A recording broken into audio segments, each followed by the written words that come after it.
আসসালামু আলাইকুম রহমতুল্লাহ বারাকাতু। এখন ভোর ৬টা বাজে। তো এই গাছটার মধ্যে অনেকবারই লিওর বাবা, মানে আমার বেড়ালের বাবা, বোম্বাই মরিচের চারা লাগাইতো। তো প্রত্যেকটা চারাই ও ভেঙে ফেলাইতো আর কি। মরিচ গাছের চারা, বোম্বাই মরিচ বা নাগা মরিচ যেটা বলে। তা আজকে আমি ঘুমাইতে পারছি না, মাথায় প্রচণ্ড ব্যথা, এই জন্য ঘুমাই নেই এখনো। ও ঘুমায় নেই। আমি দেখলাম যে ও খাটের মধ্যে শরীর চাটতেছে, তো ভাবলাম যে কি যাক এখন ঘুমাবে। এখন আমি জানলা দিয়ে তাকাই দেখি ওই বালতির মধ্যে বসে কি সুন্দর তাকায় আছে, যে দেখেন এটার মধ্যে গাছ লাগাই তোর বাবা, বোম্বাই মরিচ গাছ, মানে নাগা মরিচ, যেটা চেনেন আর কি। এই যে এখন মাত্র ভোর ৬টা বাজে।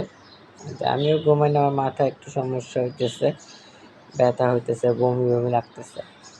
পরে ওর সাথে তখন খাওয়াইলাম, ওর সাথে একটু কথা টথা বললাম। পরে ওর শরীর মস্তেছিল, হঠাৎ করে আমি তাকায় দেখি যে সে তার এই ছোট্ট একটা জায়গায় মা শ্বশুরবাড়ি থেকেই দিছে এই ফ্ল্যাটটা, এই জন্য এখানে এসে সে ঘুমাইতেছে, কালকেও ঘুমাইছে এখানে।